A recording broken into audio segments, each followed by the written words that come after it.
Pernahkah Anda mendengar kisah tentang seorang manusia yang bisa berjalan di atas air? Atau bagaimana sebuah laut bisa terbelah, memberikan jalan bagi jutaan orang? Bagaimana jika saya katakan kisah-kisah luar biasa seperti ini bukan hanya ditemukan dalam satu kitab suci, melainkan dua kitab besar yang telah menjadi landasan bagi jutaan umat di dunia? Alkitab dan Al-Quran, dua sumber ajaran agama yang telah mengubah sejarah umat manusia, menyimpan cerita-cerita penuh keajaiban dan misteri yang menantang logika dan akal sehat kita. Namun, apakah kisah-kisah ini benar-benar terjadi? Atau mungkin hanya mitos yang diceritakan turun-temurun? Apakah kita bisa benar-benar percaya bahwa manusia bisa melakukan hal-hal yang tak terjangkau oleh teknologi dan ilmu pengetahuan modern?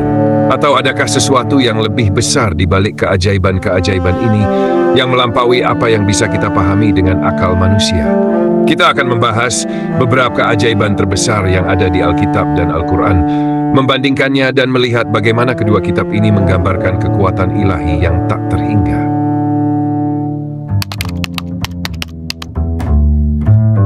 Keajaiban dalam Alkitab. Mulai dari cerita tentang Nabi Musa dan pembelahan Laut Merah, yang merupakan salah satu kisah paling dramatis dalam Alkitab. Bayangkan, sebuah laut yang terbelah hanya dengan sebuah isyarat dari seorang nabi, memberi jalan bagi jutaan orang untuk menyelamatkan diri dari kejaran tentara Mesir. Tidak hanya sekadar peristiwa alam, ini adalah simbol kebebasan dan kemenangan iman atas penindasan. Kisah ini begitu menggetarkan banyak orang, bukan hanya di kalangan agama Yahudi dan Kristen, tetapi juga menjadi inspirasi bagi siapa saja yang merasa terperangkap dalam keadaan sulit.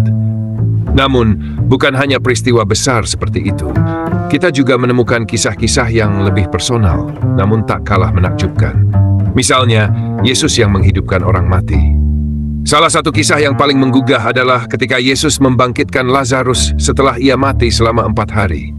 Mengapa ini begitu penting? Karena itu adalah bukti bahwa Yesus memiliki kekuatan untuk mengalahkan kematian.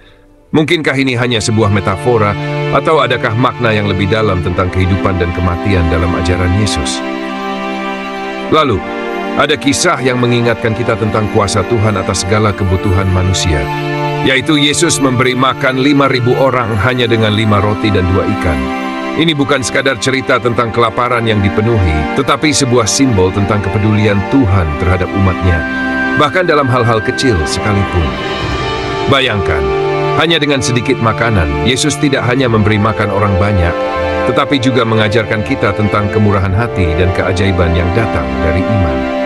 Tapi mungkin yang paling menakjubkan adalah bala tentara surga, ketika Tuhan mengirim bala tentara surga untuk membantu bangsa Israel dalam pertempuran melawan musuh-musuh mereka. Sebuah kisah yang menunjukkan bahwa Tuhan tidak hanya bekerja melalui manusia, tetapi juga melalui kekuatannya yang tak terbatas, menjawab doa umatnya yang penuh ketakutan dan harapan.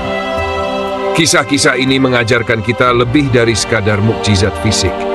Mereka adalah simbol dari kekuatan ilahi yang melampaui hukum alam dan menggugah hati kita untuk percaya bahwa ada hal-hal yang lebih besar dari apa yang bisa kita pahami. Dalam setiap keajaiban yang tercatat di Alkitab, kita tidak hanya menemukan kejadian luar biasa, tetapi juga pelajaran hidup yang membentuk pandangan kita tentang iman, pengorbanan, dan kasih sayang.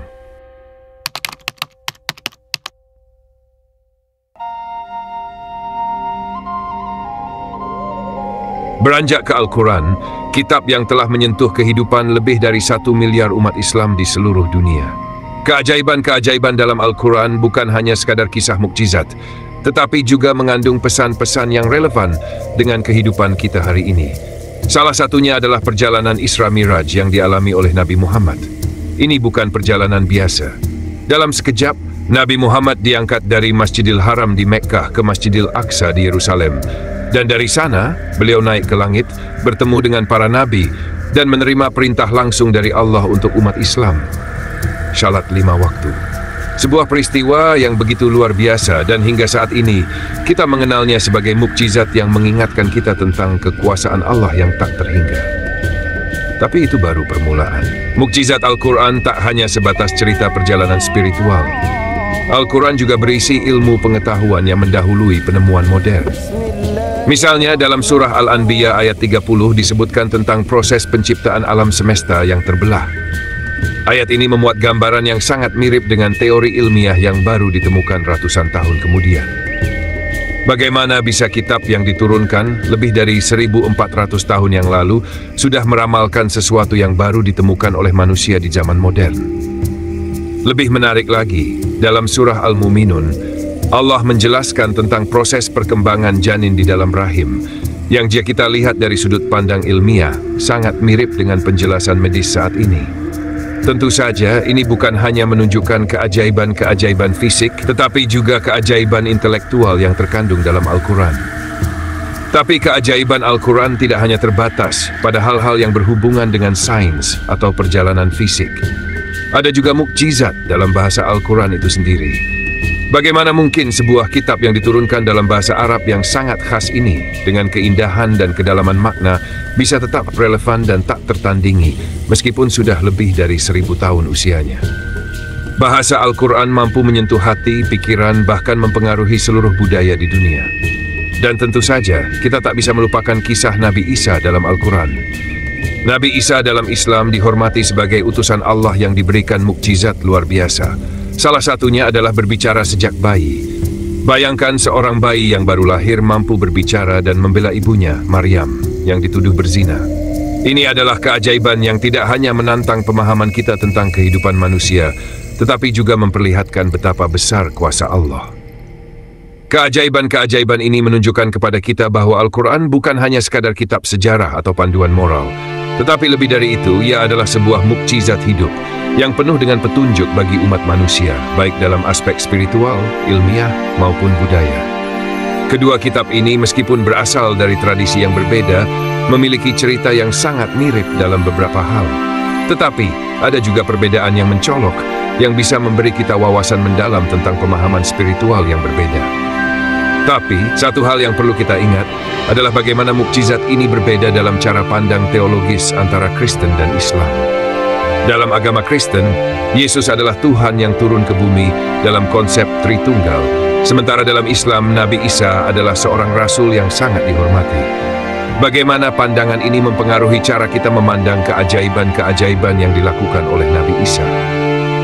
Menariknya, meskipun ada perbedaan mendalam dalam banyak cerita, ada kesamaan dalam pesan dasar yang ingin disampaikan oleh kedua kitab ini. Keajaiban-keajaiban tersebut bukan hanya menunjukkan kekuatan Tuhan, tetapi juga mengajarkan kita tentang iman, kasih, dan pengorbanan. Keajaiban-keajaiban ini mengajak kita untuk merenung dan mengingatkan kita tentang betapa kecilnya kita di hadapan kekuatan yang lebih besar. Namun, ketika kita berbicara tentang keajaiban-keajaiban ini, kita tidak bisa mengabaikan bahwa setiap kisah luar biasa pasti menyimpan kontroversinya sendiri. Mungkin Anda pernah mendengar argumen tentang kebenaran sejarah dari kejadian-kejadian ini.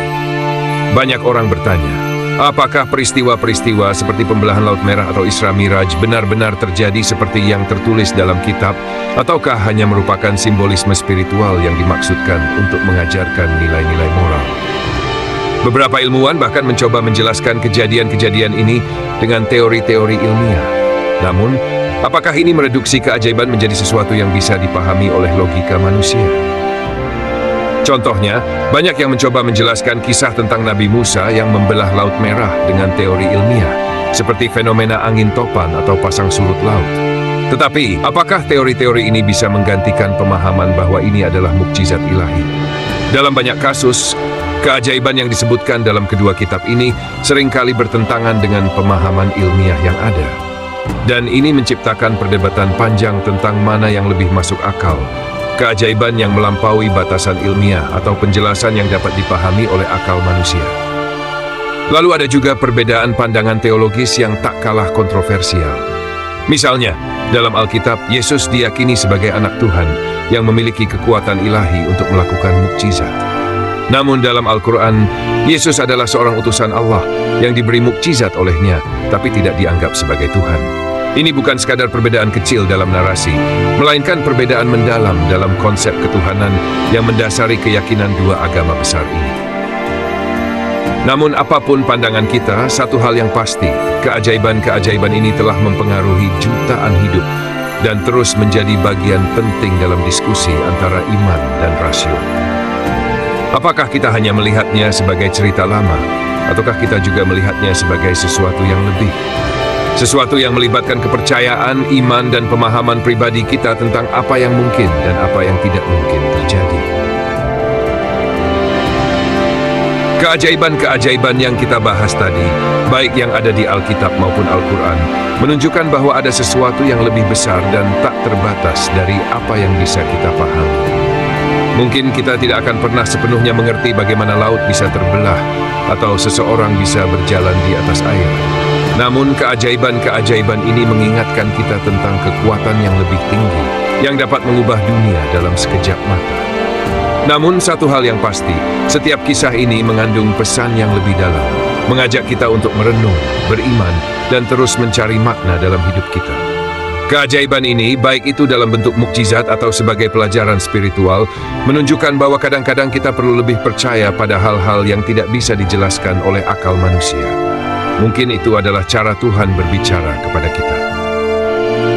Apapun keyakinan Anda, baik itu Kristen, Islam, atau bahkan jika Anda masih mencari, satu hal yang jelas, kita semua memiliki kisah besar yang menginspirasi dan mengajarkan kita untuk melihat dunia dengan pandangan yang lebih luas, penuh keajaiban dan kemungkinan.